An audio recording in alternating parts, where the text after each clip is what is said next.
One. Welcome to Life on Earth. Welcome to Life on Earth. Welcome to Life on Earth. Three times he sings it. Not one, not two, three. Yep. Somebody will tell the secret about how I recorded that. Yes, it was me. Well, welcome to Life on Earth on Thursday, March 24th. Crazy days if you know what's going on with ARCUK and the Ayn Rand Institute and folks in England. Good stuff coming up. But we got one more episode of Life on Earth to do before next week's crazy activities. Yes. We're really still putting it together. What kind of shows are we going to have next week when we are traveling, when we are on the road? Show is called Life on Earth, and the reason is that Ayn Rand once, 1976, during a lecture called Philosophy, Who Needs It? Who needs it? Described her philosophy as a philosophy for living on Earth. And if that's so, it stands to reason.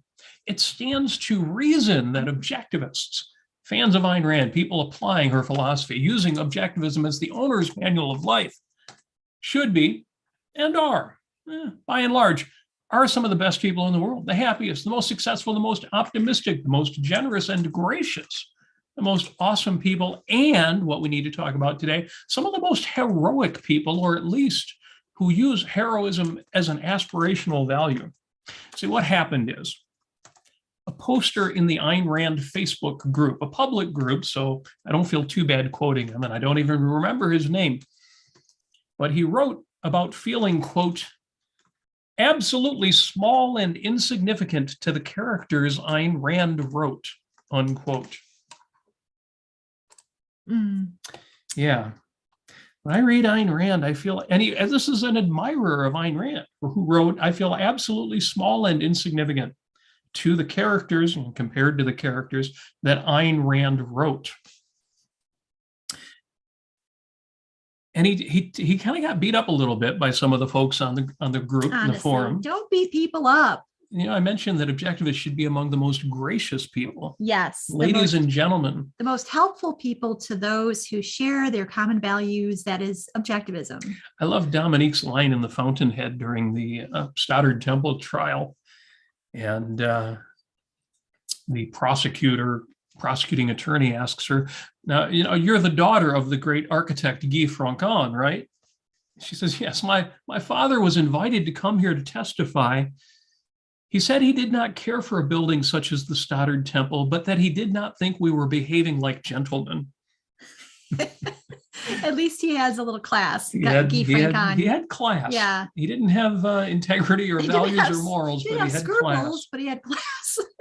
And given everything, I think that matters, that kind of graciousness. So my reply to this guy who wrote, I feel absolutely small and insignificant compared to the characters Ayn Rand wrote.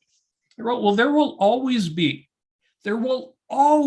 somebody out there who is more able and more accomplished than me or you.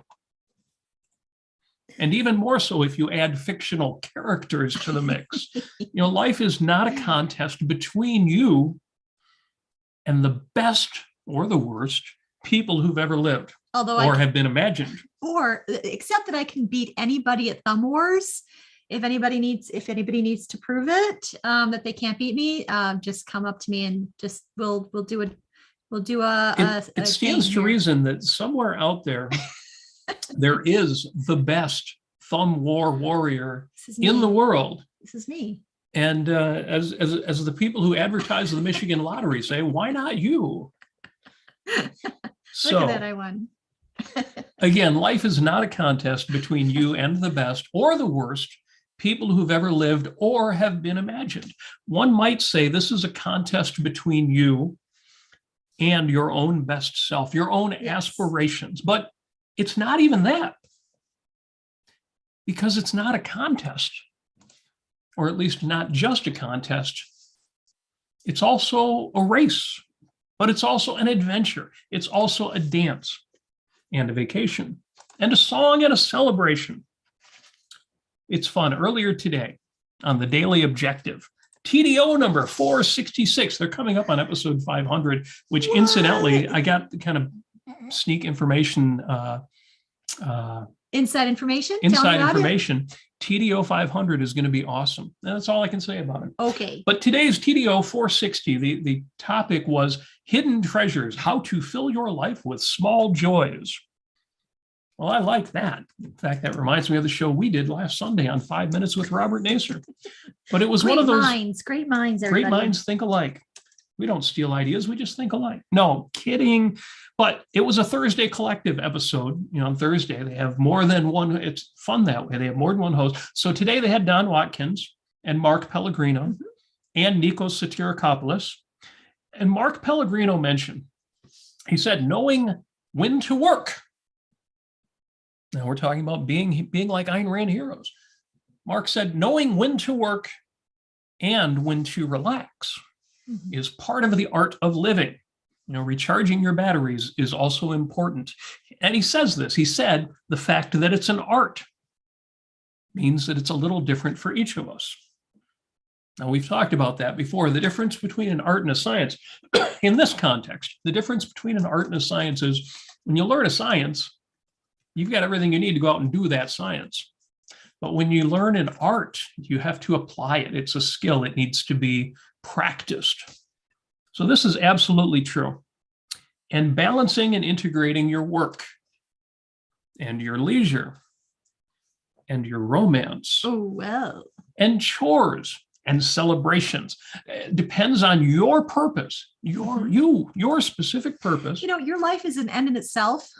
And your values. And here's one that will shock and surprise all, your psychology. Oh my gosh. We'll talk about that. And as much as anything else, your context. Yes. Where you are in your life. See, achievement does matter.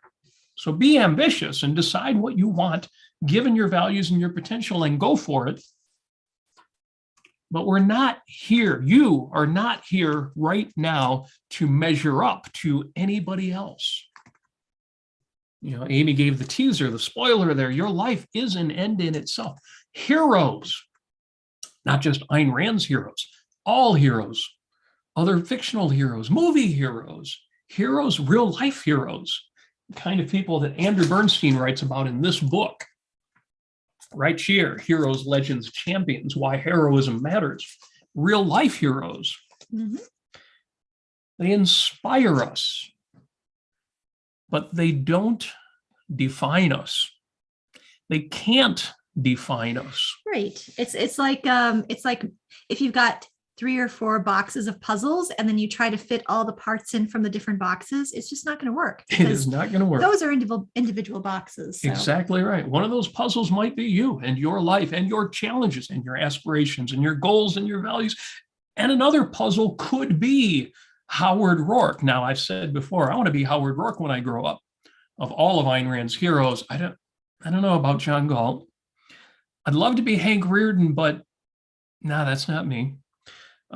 Francisco, I want parts of that, but no. I want to be Howard Rourke. I want to be Francisco. Amy wants to be Francisco d'Anconia. Yeah, who's the female equivalent of Francisco in Ayn Rand's writings? That's the question. It's a great question, and there isn't one. I mean, you've got the joie de vivre, you've got the style, the attitude in somebody like Jinx in Good Copy. Yes, you've got the level of heroism in the play Ideal, but as far as a singular character, that's a real challenge. If anybody knows somebody more like Francisco d'Anconia, female character, Ayn Rand's writing, more than Jinx in Good Copy, write it in the chat. There's a lot going on in the chat. I need to take a minute and catch up here. I think it may have been Cheryl Brooks if she had actually been born into. She would have been, a better situation.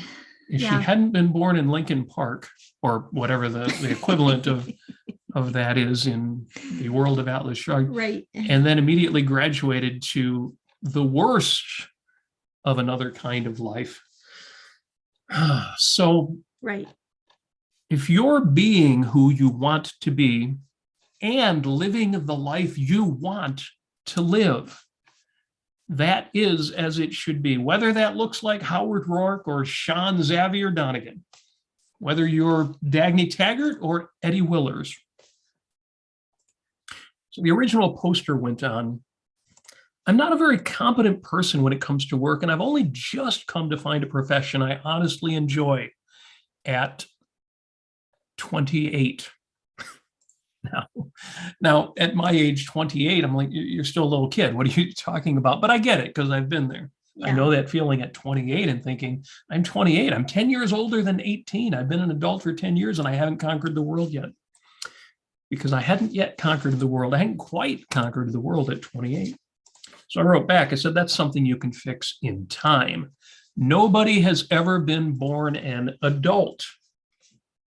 Nobody comes into any field, any profession, even just financial success or romantic success as an expert. Nobody's ever truly excellent at anything until they've done it over time and worked to improve throughout. I mentioned in my profession, IT, information technology, before I became a full-time intellectual. In field IT, it usually takes a month before anybody's a net asset rather than a burden, and 3 months before they're really useful, and 6 months before they're able to function independently, at least in the field engineering that I was in, out there deploying hardware and fixing hardware and lifecycle management. And he wrote back and he said, well, these people, these Ayn Rand heroes, have known what they wanted to do at a young age, and they're good at it right from the start. Well, there's your Francisco Anconi in particular. And yet, that's unquote. And yet, if you ask around, you'll find that people who knew what they wanted to do and be from a young age are rare. There is nothing unusual and certainly nothing wrong about not knowing your life's purpose in your childhood or your young adulthood. There are many great men and great women who only determined what they wanted to be later in life. Now, there's a fix for that. There's a cure for that. We're going to get a piece of that coming up this week with the Happiness Team Intensives that Tal Safani is running. And you can join the Happiness Team. Go to myhappiness.team and sign up for his program.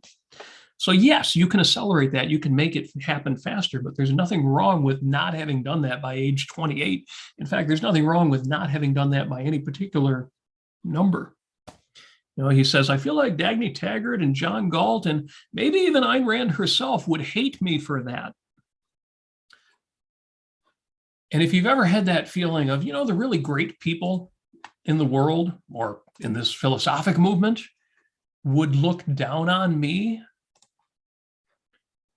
if you are honest and if you approach matters with good intent, this would absolutely not be the case. I've met all of the leaders in objectivism, with the exception of Ayn Rand herself. Unfortunately, she passed away before I found this philosophy. But I have met Leonard Peikoff. I have met Harry Binswanger. I have met Andrew Bernstein. I've met just about everybody that is on the Ayn Rand Center UK channel. We've met Jean Maroney.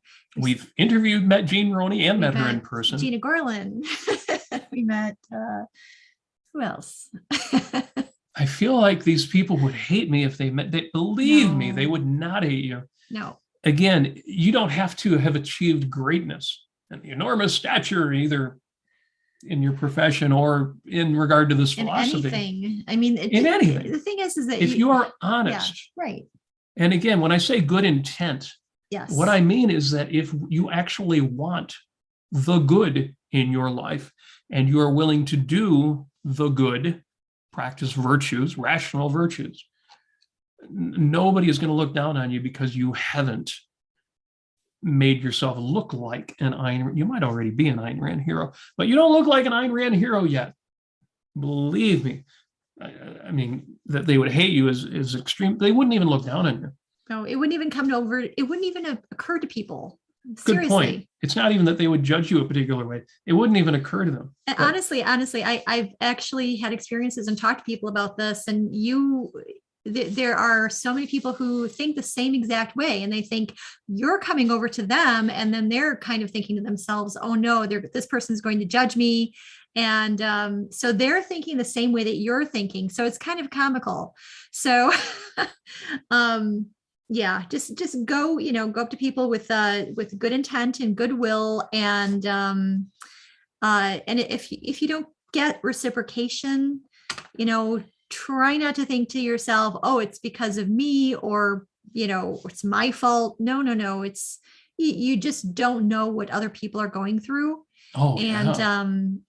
and you don't know, if you don't actually know the person, you don't know the person. So you don't exactly know what their moods are, what their psychology is, or what they can and cannot handle. That's true. The first time I met Leonard Peikoff was back in 1990.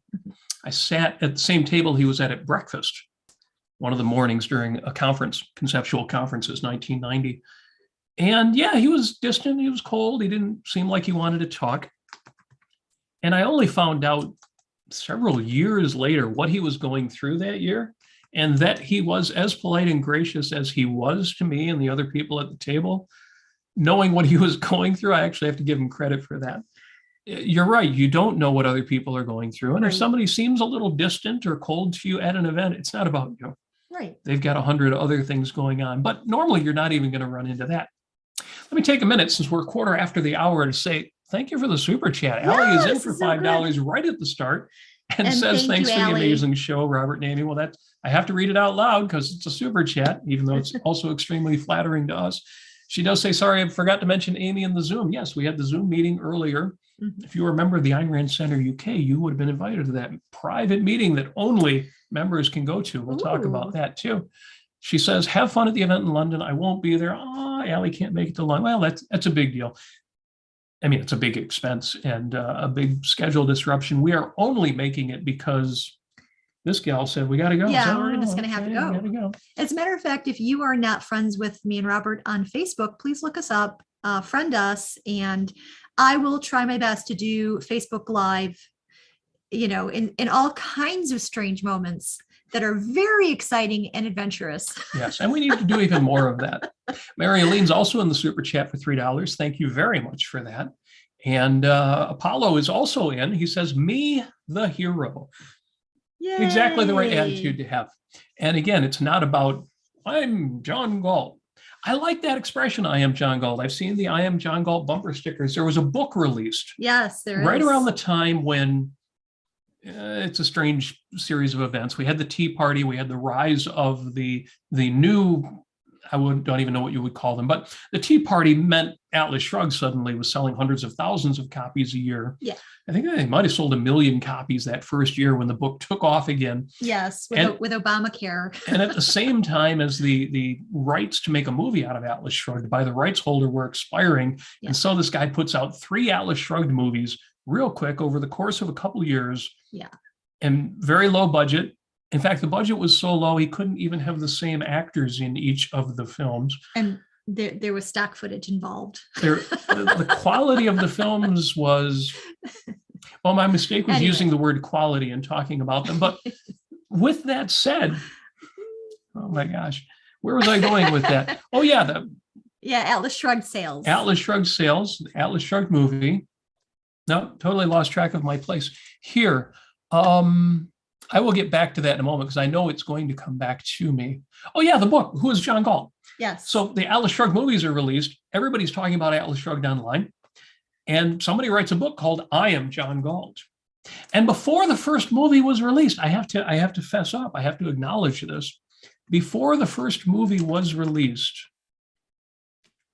the people who were producing the film had a promotion. Send us yourself, a video clip, like on YouTube or however it was that we did it.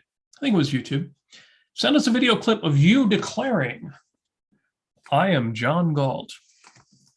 Yeah. And at GLOW, at Great Lakes Objectivists, we did that. And we let anybody at that particular meeting we had that month around the room, 10, 15 people on video saying, yes, I am John Galt. That video is out there somewhere. You could probably find it if you searched YouTube for it. And that is why in the first Atlas Shrugged movie, Atlas Shrugged 1, feels blasphemous to even refer to. Anyway, in the first movie, Atlas Shrugged 1, Part 1, I think they called it, our names are there.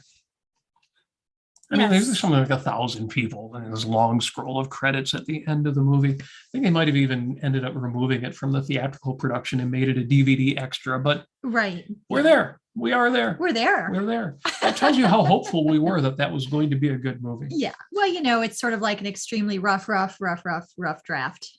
Yeah. rough. Yeah, I like that. Somebody recently passed around the meme of, if you had an unlimited budget, what movie would you remake? And to me, that's just the obvious contender. Oh my gosh. So yes, that was, yeah, I am. So anyway, when Apollo says, me, the hero, that's exactly the right attitude to have. And if somebody says, I am John Galt, with that perspective, that aspirational idea, I'm okay with that.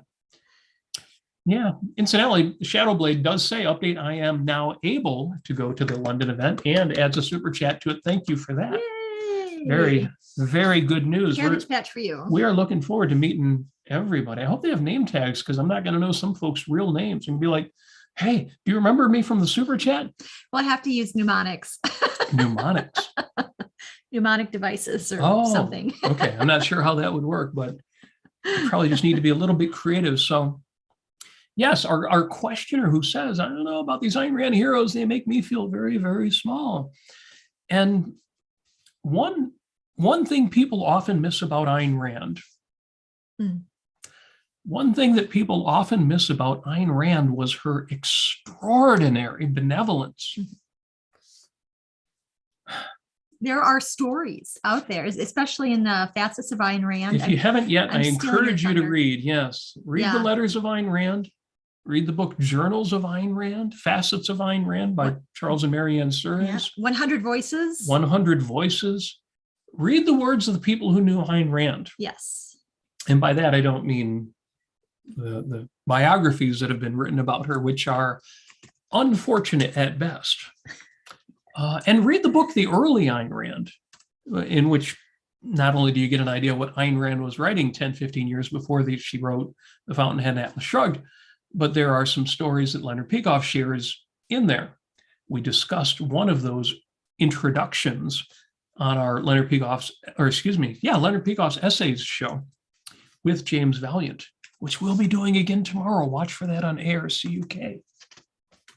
Yes. Ayn Rand took her values and her judgments seriously. And as a result, she respected good, virtuous people at all levels of ability. Yeah. Our writer says one more thing here. He says, it makes me feel bad for myself for all my failures when it should feel inspiring. Does anyone else feel that? And to that, I had to reply, you are not alone. I think we've all felt that. I said to a friend once, recently, a friend, and I said, you are more than the sum of your parts. You are more than any one thing that you've done or action you've taken or thing that you've said or accomplishment you've achieved. So you've got to give yourself the credit that you deserve. You have to give yourself the pride. You have to recognize that pride in yourself, that you are your own top value. And, you should definitely be gentle and kind with yourself. So, yeah. Absolutely. So yes, when he says, does anyone else feel that I feel bad for all my failures when it should feel inspiring? I had to say, yeah, you're not alone. We have all felt that, but we feel it less and less as we integrate these ideas into our lives and then put those ideas into practice. And just like Mark Pellegrino talking about how living is an art, it's not just something you learn and then you can do it. It takes time. That does take time. Yeah. And there's ups and downs in life and everything. So, and that's okay. It's really amazing when I can actually, I recently have started new projects at work. And I'm interviewing people who act and present and who are basically historians there at this place that I work. And it's so fascinating and it's just extremely satisfying. And, when I've been doing these and everything, I just get such a thrill because it's new and it's daunting and it is almost impossible, but then I get it done. And it comes out so good. And, that's where I find a lot of my thrills, not on Blueberry Hill, but through hard creative work. I think when this post was posted, this one that I'm answering, I don't think that Heroes, Legends, Champions had been released yet. The publication date is 2019. It would have been around the same time. And Andrew Bernstein gives such a great survey of great heroes, both in real life and in literature, fiction. And then he talks about using these principles in your own life. And there's a section that kind of addresses what our writer is talking about and things I've thought about and things maybe you've thought about. The section is differences in level of ability are irrelevant to hero emulation. Andrew Bernstein writes, in response to such exalted illustrations, when he talks about all the heroes in the book, a hero worshiper might be confronted with the following retort. The hero, it will be said, presumably possesses prowess substantially greater than the everyman. And what is possible to a Sarah Breedlove or Ernest Shackleton or George Washington may well exceed the limitations of myriad others. In facing such a claim, a healthy hero worshiper, as any rational individual, acknowledges facts, even those unpleasant, painful, or frightening, and he neither ignores nor denies them. He will recognize in many cases that an epic hero's level of ability does indeed significantly surpass his own. Carver and Montessori, for example, might possess ampler portions of genius. Shackleton and Washington, bodily constitutions more vitally robust. Sarah Breedlove, business acumen exceeding that of the more pedestrian talents, and so forth. But such hero-worshipping individuals acknowledge a constellation of other truths also germane in this context, that they themselves possess some level of ability, that such capacity via unstinting practice might be nurtured and significantly enhanced, and that a hero's unquailing devotion to values is a moral characteristic, not innately hardwired, but volitionally chosen, that one that might be emulated, replicated, and matched. Yes. And one more bit here, going back to the benevolent universe premise. Further, while true that a proper hero worshiper might lack an epic hero's surpassing prowess, neither does he or she, in all likelihood, face world-threatening challenges. So yes, when we look at heroes who face enormous obstacles, we may not have their talents, but fortunately, we probably won't face their obstacles either. Well, sometimes great obstacles can bring out the best in a person. And I was actually listening to the latest from Barry Weiss, and she interviewed 3 people who are in Ukraine and who are fighting the good fight, and they are reporting as journalists and getting information through and risking their lives.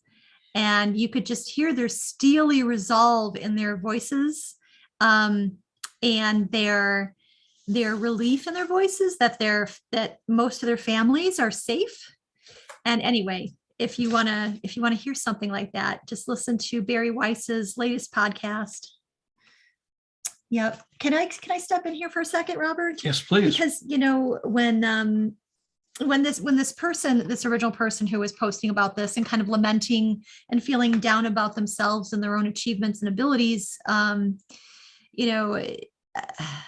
because I remember when I was 19, 20, and I thought to myself, will I ever achieve the level of Dagny Taggart of, actually finishing, or solving, I think like 50, 60 problems in a day and doing all this stuff and working from early morning and sleeping in the office on the couch. And, not that I wanted that to be my life exactly, but, will I ever rise to that level of ability? And I think I've done pretty well so far, but I mean, I'm not a fictional character.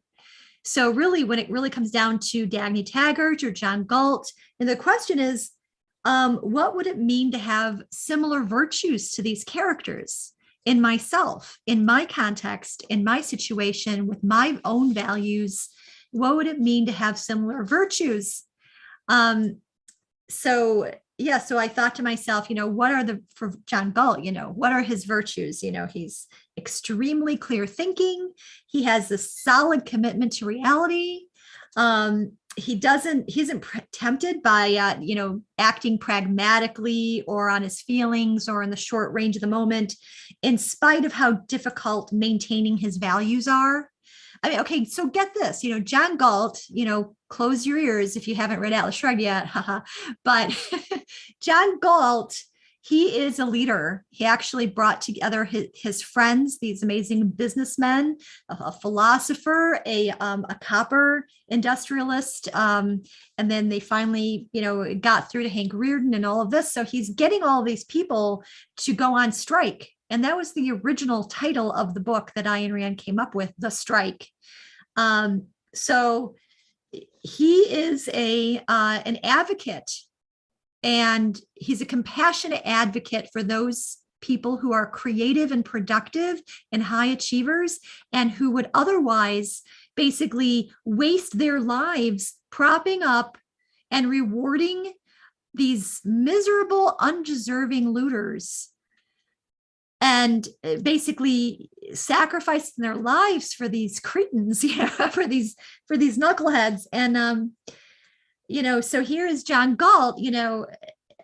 He's extremely intelligent. He understands how to build this amazing motor that he has enacted already in this secret location in Colorado, and he's inviting all of these people, and and he says to everybody, and nobody comes into the valley who's you cannot fake reality in any way. So he's uncompromising. His integrity is extremely solid. So, in your life and whatever you go through, how can you have that same level of integrity that John Galt has, or that same level of productiveness that Dagny Taggart has, or that same level of honesty that even Eddie Willers has? So there you are. That's how you live as or how you can be inspired by these characters. Since you're bringing Atlas Shrugged into the conversation again, I have to say a big shout out to Jonathan Honig.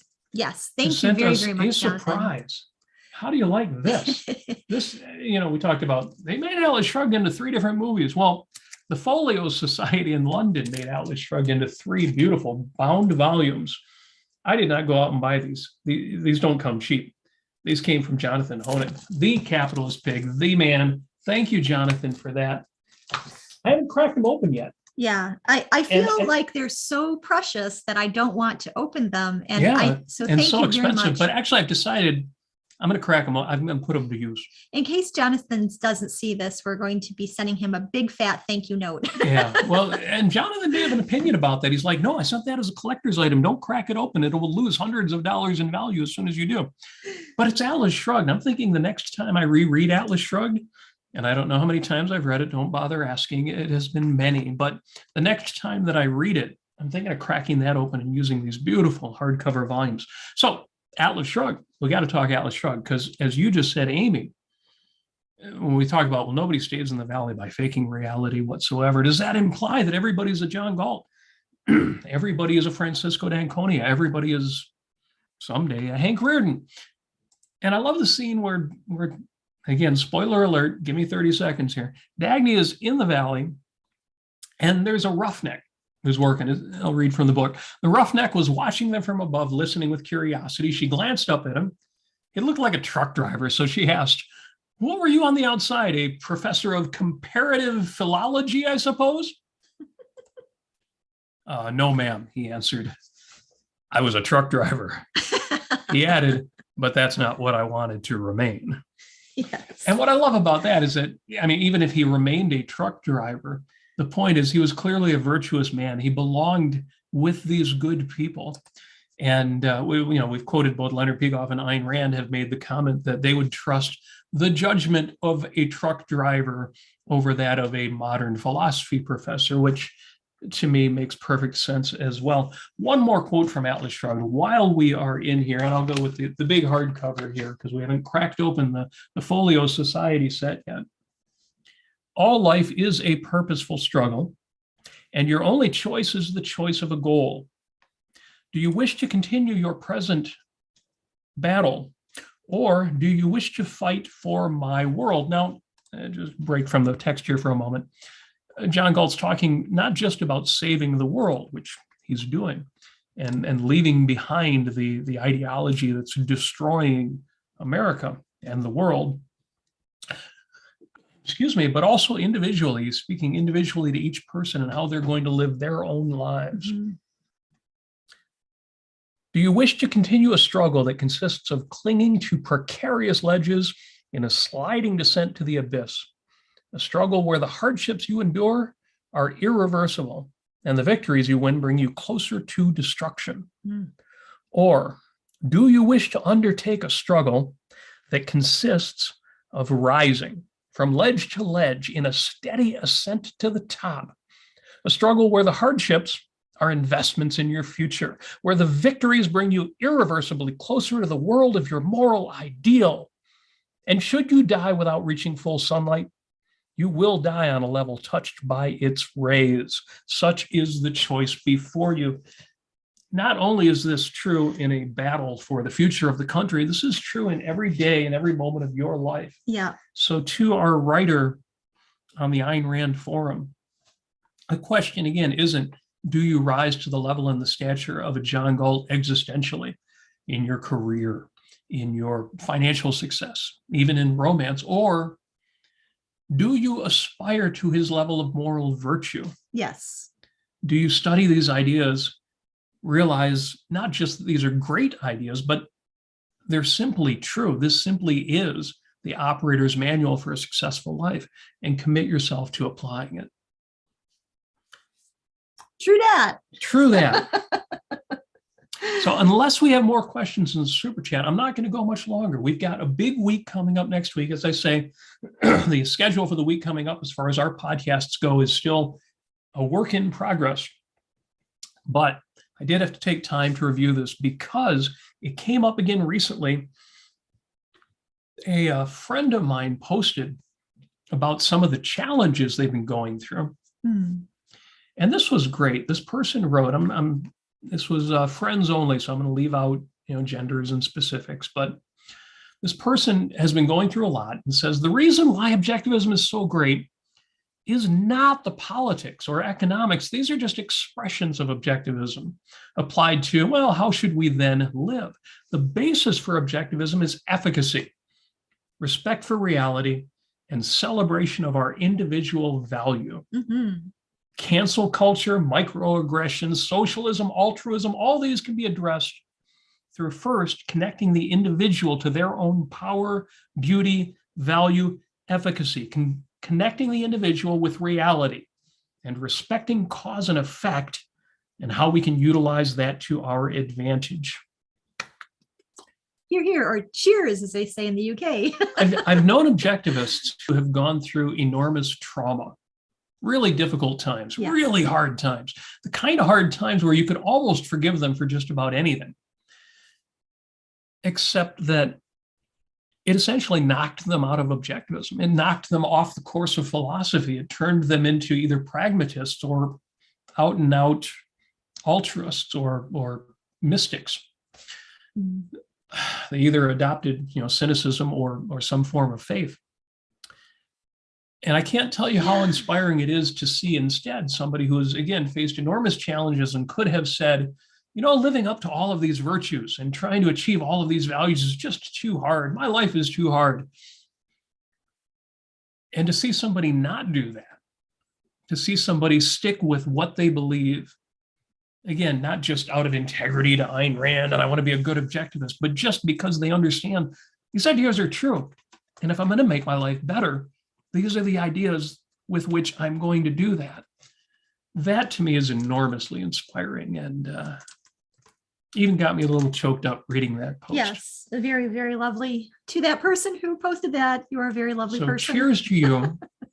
And if you're friends with me on Facebook, because I was, and Amy was mentioned in the post, you'll see it on my Facebook wall. If you're not friends with me, it's not public. And it is not for you, although you could friend me and then you'd be able to see it. Yes. So Mary Elaine is in for the super chat one more time. Thank you for that. Thank you to everybody who has been both on the chat and especially on the super chat. The super chat, by the way, I don't think I mentioned it this episode, but you know that your super chats go to support the Ayn Rand Center UK. So that's one more reason why you should be making those chats stand out, not only so that we will answer your interesting comments and questions, but that you can support the ARC UK. Big event going on next week. So you want to be a member, you want to be supporting it, even if you can't travel to make it to it. Absolutely worth it. It's one of those things where, we post these videos, we do this stuff, you post in the chat, you reach out to people, you join, you have a membership, you reach out to people on Zoom, you interact with one another, and you don't know how many people you're actually influencing. Yes. You don't know. And the thing is, I know that Allie said that she's quite enamored with Mark Pellegrino, and very grateful for his reaching out on Twitter and getting her to think about ideas. That's just one case, so all these things, we don't know exactly what's happening, but trust me, things are happening. These things that, the Ayn Rand Center UK is invaluable for a lot of people out there right now. And, when we're talking about people who are having tough times in their lives, this is a beacon of benevolence and hope and reason and hopefully future confidence for their own lives. So it's a win-win for everybody. Lots of win. Lots of win. And if you want to be extra win today, I just want to mention that Robert and I do have our own channel. We do Sunday shows at 6 p.m. Eastern Daylight Time. It's called 5 Minutes with Robert Nasir and Amy Nasir. And you can go to robertnasir.com, learn more about what we do. It's a much more casual than what we're doing here. It can be pretty silly. It's really fun. Yes, honestly. yes. If you want to support what we do on the side, robertnasir.com. But in the meantime, go to aynrandcenter.co.uk, sign up for a membership if you don't have it already. It's fun too, because it came up earlier during a conversation. We're talking about, big things that are coming up, the next moves that we're going to be making ARC UK. And we were kind of in on that discussion. And I said, well, one thing we need is one way to tell people, here's all the stuff you have access to if you're a member. And our producer said, well, that's already out there. And he didn't say it in that tone, but he reminded me that if you go to objectivism.co.uk, do you get a bunch of Ayn Rand books? No, what you get is the Ayn Rand Center UK's event schedule. So you're like, I don't know when they do all the different things they do, or even the members only events. When do those happen? The fiction book club, the communication boot camps with Don Watkins, the Sunday morning study groups. So objectivism.co.uk has that information for you. But again, to sign up to become a member, aynrandcenter.co.uk, more information about it, the correct spelling of center, R-E at the end, is linked in the chat there. I see our producer has added that. You know where to go. You know what to do. The only thing left to do is, if you want to talk back, if you've got a snappy comeback that you haven't already put into the chat, talk to us. We're going to go on to Clubhouse. We're going to chat with you. Feel free to join us. As always, we appreciate you being here. We will be back. I don't know if it'll be next Thursday at 5 o'clock or 6 o'clock because of British summertime, or whatever the time is where you are. We will let you know, and we will miss you until then. So we hope you have an outstanding afternoon, outstanding evening. Join us in Clubhouse, and we will see you next time. Bye.